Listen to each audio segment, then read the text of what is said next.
Hello, everyone, and welcome to the Truth That Heals podcast. I'm your host, Ryan Anthony Hernandez, and our amazing guest for today's episode is Josi Dumont. She is just totally awesome. She is a leadership and mindset coach. She has her podcast, she has her YouTube channel, and recently she came out with a book, and that is called And There She Goes Her Way. And in this interview, we're going to be getting to know Josie Dumont a lot better, and she's going to be sharing with us some challenges that she had been through, some personal and other challenges are business related, but still, she will be sharing her truth that heals, her truth, her wisdom. And it was just, for me, it was just so inspirational. And I hope that you find inspiration as well listening to Josie share her journey, sharing her growth. And also, like I said, she is an author, so check out the show notes whenever you can. Go check it out. I'll be leaving links so you can check out her social media, also, of course, her podcast, and most definitely check out her book, And There She Goes Her Way. So, without any more further ado, here is my interview with author Josie Dumont. Josie, welcome to the Truth That Heals podcast. Thank you so much for having me. I'm super happy to be here. Can you briefly introduce yourself to the audience and share a bit about what you do? Of course, happy to do so. So, as you know, I'm Josi Dumont. I'm actually from Germany, but live in the UK currently, which is my home of heart, especially London. I'm obsessed with the vibe of that city. And I used to be a senior finance professional in the corporate space until I burnt out. And at the same time, I also got divorced. And then I got made redundant. So all of that just came crashing down on me all at once. And that made me really question, am I really on the right path? Am I really doing what I want to do? And as it turned out, no. Otherwise, I would still be doing that and we wouldn't be here today. So that really opened my eyes to be like, no, I want to do something that is more aligned with my values, that is more true to myself. And I fell in love with coaching pretty early on, first-hand experience because I got coached. And I was like, this is amazing. This is life-changing, not only for me, but also it's just seeing the impact it can have on others was that really convinced me to be like, okay, I'm a do it 180 from finance to becoming a coach. And ever since 2021, October 2021, so we're closing in on 3 years, I've been coaching people all around the globe, especially on the issue of self-doubt, to change that into self-trust so they can really have their own back and change their own lives for the better. So that's what I do. And I'm also an author. I Oh, published yes. my book this Eh, this year. I keep forgetting that. Isn't that oh, funny? Like I literally keep forgetting that because it's still so fresh to just say, hey, I'm an author as well. So how does it feel yeah. to be able to introduce yourself and now say, I'm an author? It's crazy. It really is crazy. Because it's been like such a long like childhood dream of mine. Like literally my whole life, I feel like I've dreamt about writing a book. And then it comes true and it just takes so long to really settle in and be like, oh yeah, I've done that now. So I can say now I am an author too. Like it's something I've accomplished, but it is a really cool feeling. It feels very nice. How Yeah. did you get introduced to coaching in the first place? So I was really lucky that I got introduced to coaching with my former company in the time like 2020, 2021, where I had hit like the peak of my burnout. Like I couldn't do much anymore without feeling like I was just grinding on bare bones. It was a very low time. I was constantly stressed. There were tears literally every single day at work. And I just couldn't cope anymore. And I told my managers, like, something needs to change, something needs to happen. But at first, I kind of like fell on like deaf ears, so they didn't do much. So I was looking, are there any trainings? Is there any support that I can get access to through the company? And there was one specific training that included more like an overview, kind of like training into like what coaching can do. So it was teaching me some coaching skills, But at the same time, they also offered 2 coaching sessions. So I was being coached in 2 sessions to just experience that kind of work. And I was like, okay, that sounds great. Maybe that's a good like introduction. And I've done that and I really loved it because she just helped me out of all of that mess when I was like in burnout and then also going through divorce and going through redundancy. I was just like so overwhelmed with everything. So I couldn't see clearly anymore. And she just helped me to take a step back, write my pro and contra list, and really go at it from a different perspective and to feel a bit more empowered in how I was dealing with that situation. I was like, this is so simple, but also so great because I had this other person who was just there to support me to look at those things in a different way and to also hold me accountable. Like, are you taking action now? Like, it's not just that she like talked me through it and was like just listening to me. She was like, okay, what are we doing next? Like, what is next on your journey here? And one of those next steps for me was that actually my mentor at that time, she was going through coach training and she asked me, Josie, do you want to be my client? And for me, it was like, hell yes, I want to be your client. So she became my coach and she then helped me work even more on my values, on my goals, on my purpose, and to really get to know myself on a completely different level. So that's how I got in touch with coaching. And then as we were talking in one of those sessions, she asked me, so what do you want to do? What do you enjoy doing? And I was like, oh, I really want to work with people. I want to really have an impact. I don't want to just be like number crunching. I want to help people and I want to see it. I want to build connections and be like in the energy of other people. Like that's what lights me up. And then she said, well, I think you should try coaching. And I was like, I think I should. And then I got through the company, I got the foundational kind of like training. I got that paid, which I'm very, very grateful for, even though I was about to leave. So just big thanks to my manager back then who said, yes, I pay for that because that was life-changing. It was truly, truly life-changing. So yeah, that's how I got into it. And what immediate changes did you notice in your life when you started going through the coaching? I guess the immediate changes, well, one, it was a revelation in terms of, oh, my life is not how I want it to be. Like nothing is aligned, like nothing fits with what I truly wanted. So that was a very, very big change. It just showed me that the career path I have chosen, whilst it at some point was aligned with my goals and my dreams, it wasn't anymore. And that was a big revelation. Then the other one was also in terms of my past relationship. Whilst for a while it was working and it was fine, what it turned out to be was like it was actually really, really toxic. And there are 2 sides to that. Like toxic relationship is not just the other person. It also was me. And I didn't like myself in the relationship, who I was, because I couldn't be myself. I couldn't be my true, authentic self because I always felt judged for it. So all of those revelations came up and I was just like, oh, like, what do I do with this now? Like, I need to change this, right?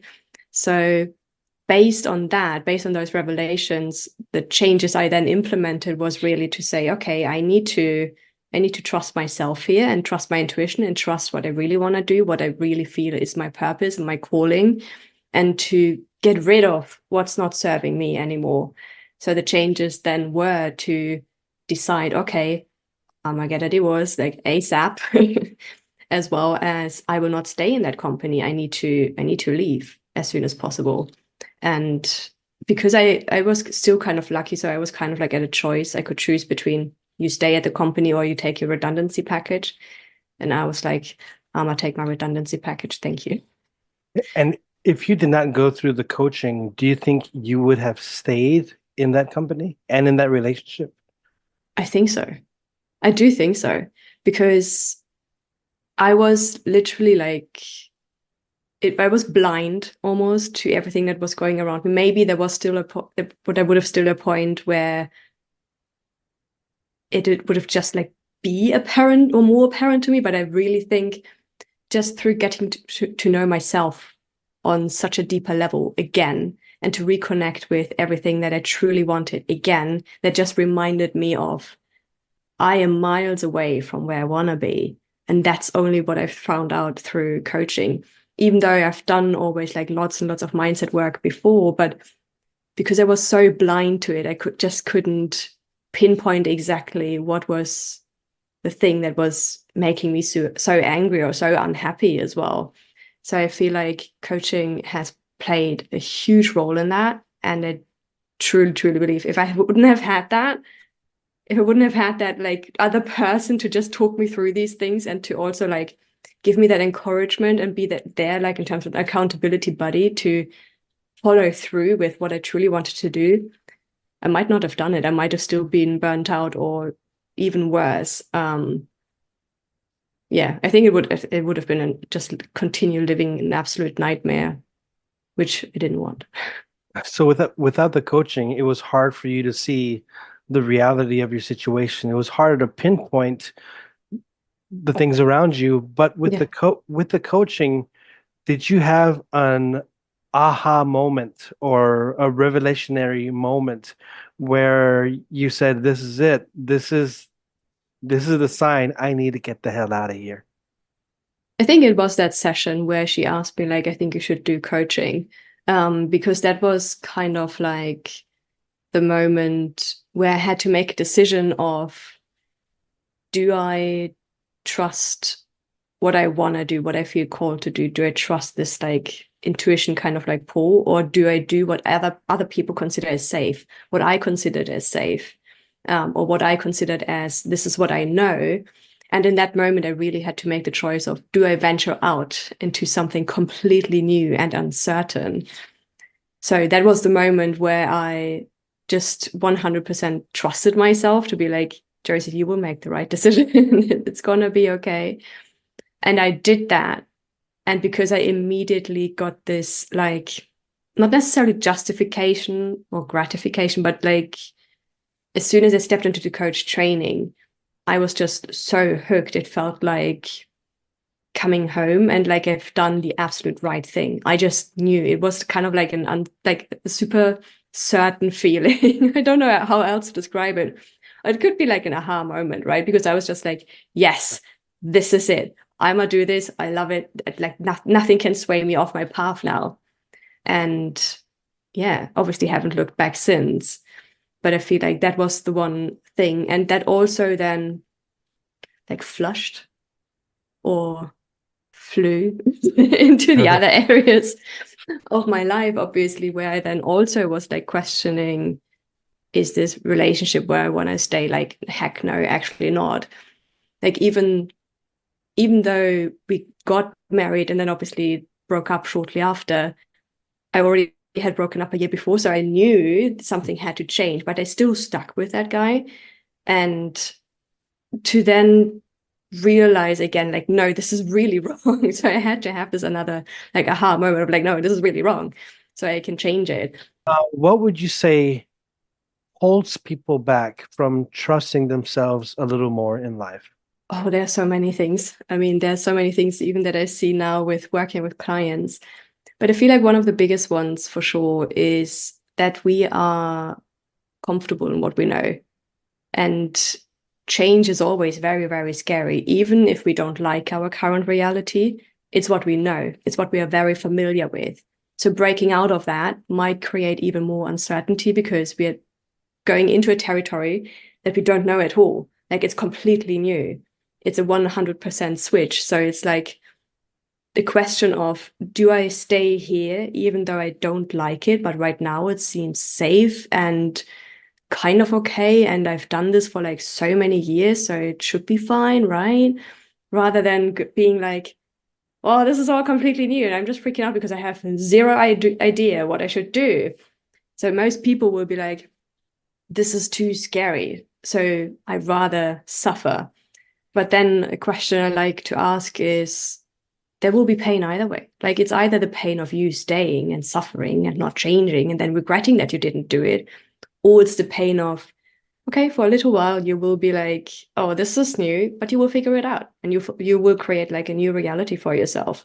And that's only temporary. So it's really a question of, do you choose the pain of forever staying with regret in your life, or do you choose the pain of temporary growth, kind of like, those growth bursts that you get as a child when you can literally feel like you're growing and it hurts in your body. Like, it's temporary, it will stop. So it's really a choice between that. But that is a big reason that people are not doing it, because they're so scared of that newness. And also, obviously, another big reason is if they have too many external expectations or attachments. So kind of like me, I stayed in that relationship, or I stayed in that role because people were like, but it's safe. It's like paying the bills. Like, you've been in that relationship for so long, like you have to stay now. You can't just leave. Like, you can't just like throw it out of the window. Like, what about all the time that you invested? So it's also around like wanting to keep those expectations of others like alive, or be like, you want to be accepted. You don't want to break the rules. You don't want to be the one who stands out. Like, you're not normal, or like you're defying like what's normal. That's scary too. And obviously people have like things to say about it because they're already saying something about it. And you don't want them to be like, oh yeah, you're a relationship failure, or yeah, you're a divorcee, or whatever, blah, blah, blah, blah. Like, people don't want that. They don't want to face that judgment. But then again, those people who judge you, they will judge you anyway. They will judge you whether you're unhappy, or they will judge you whether you're happy. So just let them judge you. Like, it doesn't matter. What is really important for you is to make the decision for you. Do you want to continue wasting time, quite literally, in your life in a situation where you're not happy? Or do you want to take a new bet on yourself? Even those people might say something, but the ones that love you, they will love you anyway. They will just be like, I'm still rooting for you. Like, what are you talking about? And to then go to and do the thing that you truly want to do, and that creates that better life for you. Like, you still have a lifetime in front of you. Even though I was 12 years in that relationship, doesn't mean I cannot have another 60 years with someone that's truly amazing.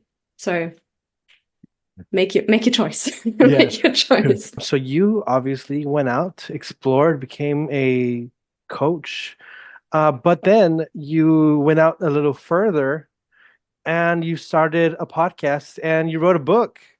Yes. Can you walk us through what was it like?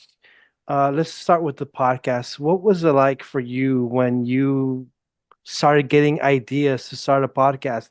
Was part of you thinking, "Oh no, I shouldn't make a podcast"? And if so, like, how did you find the motivation to just go and do it?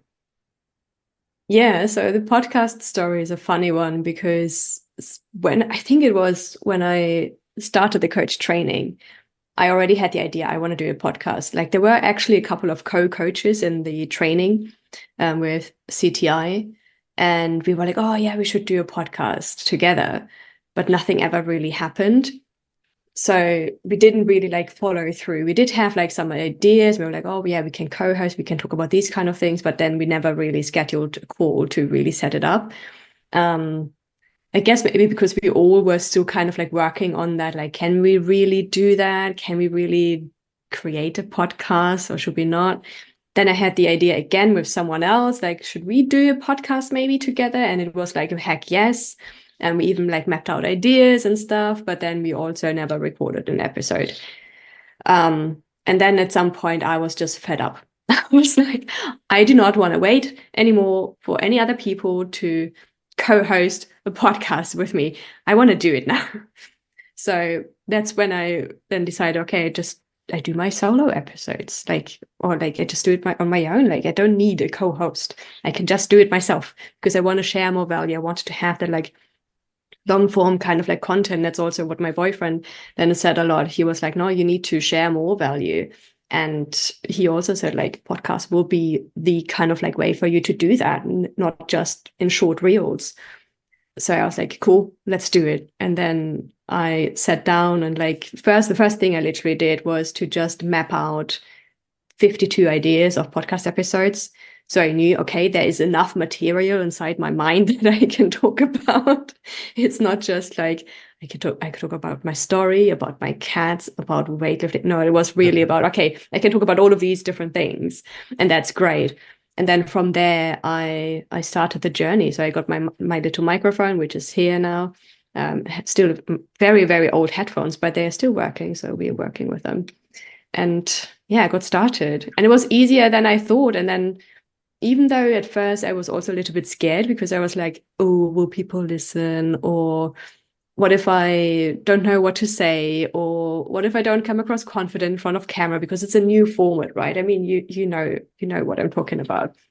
I'm sure you've experienced that too. So, but then I was like, nah, the best way to get used to it, the best way to get better at it is literally through doing it. I'm a very much big believer in learning by doing. So I'm very sure like my first episode is not as good as now my episodes, but they are all equally as fun and I'm all equally as enjoying them. And every single time I just focus on, okay, what else can I improve? And yeah, I launched it in end of January this year. So it's still fairly new, but we are still going. We are now like, I think 33 episodes deep. So, which is a good thing. I had incredible guests on the show as well. So it's a mix of like conversations, but also solo episodes. And it's been really, really fun. It's one of the most fun things to do. And I would also say like the confidence I have now in front of camera is miles apart from what I had in the beginning. So it's very, way easier for me to just articulate myself, but also to let go of like tripping over my own words. Like it happens. I'm a human being. I'm not a robot. I can't speak perfectly, or to also not worry about like my accent or whatever. Like all of those things are now gone, and that's great. So it's been a very, very rewarding and fun journey for sure. And can you share the name of the podcast for the Very audience? simple. Yes, very simple. It's the Josi Dumont podcast. Okay, so that we can all, go check it out. And I listen to it. Um, Thank and you. other podcasts, especially when I'm driving or when I'm going for my morning walks or evening walks, because it's always good to have either a book or a podcast or an audiobook, something that can feed your mind with Mm. something nutritious for the Yeah. mind. So thank you for your podcast. And let's now dive into your book. Can you share with us what was the motivation behind you sitting down and starting the book? Mm. So, as mentioned, it always was. So here's my little book. It always was a childhood dream. So, as a child, I loved reading and I loved books. I would read anything and everything, especially Harry Potter. I'm a huge Harry Potter fan. I read the book countless times. I literally lost count how many times I read those books. So, I think like the first time the dream came up, it was definitely like grammar school, maybe like fourth grade or like after that, like really early. And then my teachers were like, no, you can't write a book. Like, you're too young. And I was like, of course, yeah, I'm too young. I'm a child. So I don't know. I take that. Okay, cool. But then later on, like this dream still stuck with me. And I still heard like loads of like limiting beliefs around me, like from people around me who would say, like, who's gonna read it? Like, you can't write, you're not good enough. I heard as said, like, you're too young, you're too old. I even heard, and I'm like, I'm turning 32 next month, and people already told me I'm too old to write the book. I'm like, that doesn't make sense. It does not make sense to me. Sorry, but what? What are you basing that on, even? But then, the same time with like coaching, when I started working with a coach, with a new coach actually, he was a coach for writers. So I think I've chosen him subconsciously because he was a coach for writers, because I was like, maybe he can reinstill that dream back in me that I want to write my book. And he did. Even though we didn't really do too much coaching on, I think we had like 1 or 2 sessions on writing a book, but they were great. They were enough. They were enough for me to be like, yes, the fire is reignited. I need to write my book. And then I had an initial idea that I kind of liked, but I also kind of didn't like. So that died down really quick. I think I wrote maybe 3 or 4 chapters in that book. They're somewhere in the depths of my G drive. I don't even know where those chapters are. I don't even know what they are about. So that's very, very much dead. But then I was like, oh, but I still want to write a book. I still really want to do it.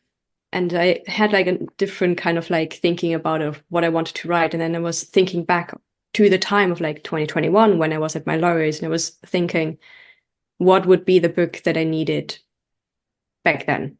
what would have been that one book that I would have wanted to read that would have showed me I can change everything and to also help me how to change everything.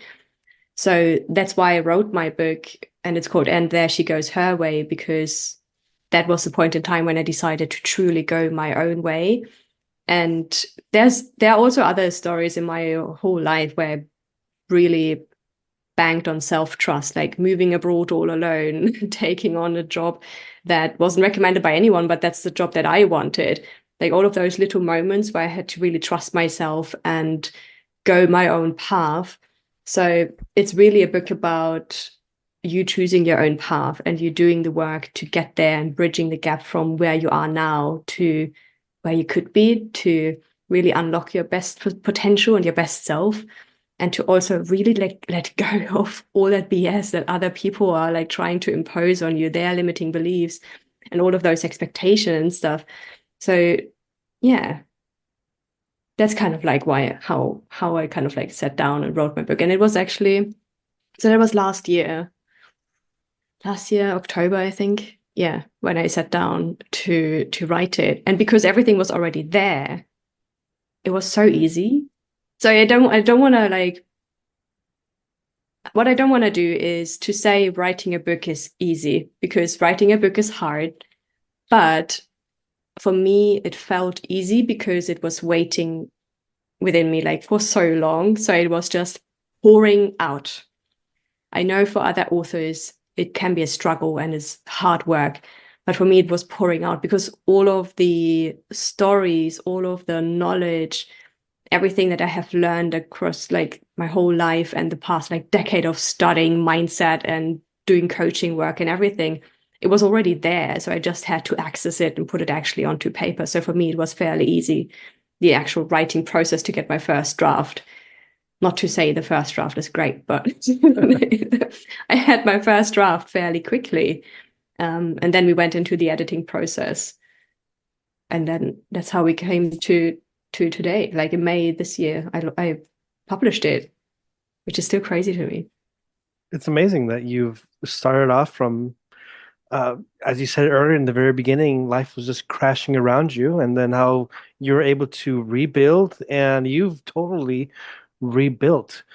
Yeah, I find this to be very inspiring because sometimes in life it's scary to rebuild. It's comfortable sometimes being in a dark place, mm, and you've shown that it is possible to still find purpose and taking a risk in life. So now absolutely. for this part of the podcast, I'd like to kind of start wrapping up with a question. Um, and that is for you, if you can sum it up, what would for you be the truth that heals? What is your truth that heals? Oh, I really like that question, Ryan. This is such a good one. The truth that heals. I would say actually that is for me the quote that you can maybe see in the background. It is the I am, I can, I will. I see that as one of the ultimate truths, and it's been a quote that has been with me for, I don't know, since I was 15, 16. Like it's been with me for a long, long time. But it is a truth because I am. So I exist. That's fact. Like we are talking right now. You see it, I am. So that's the truth. That means I can. I totally can. I can do whatever I want. I can get out of that dark place. I can, even though it's scary, I can find my purpose and I can make that decision to go there. And if I do that, I will make it happen. So that's a fact as well. That's a truth as well. And that heals. Just knowing that because you are, you can. So you can make it happen and you will make it happen if you make that choice. That is a truth that heals because it gives you purpose.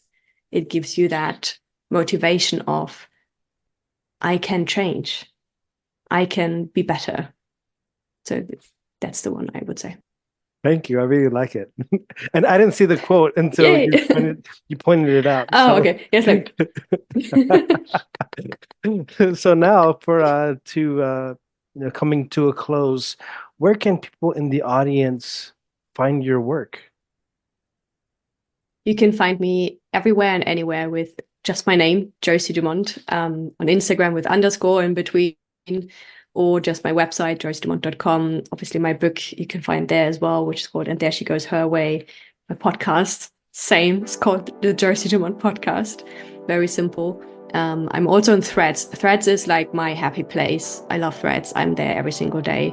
And you can also find me on YouTube with Josi Dumont.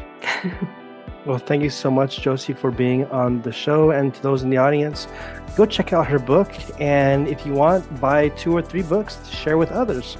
And check out her podcast. And again, Josi, thank you for being a guest here on the Truth That Heals podcast. Thank you.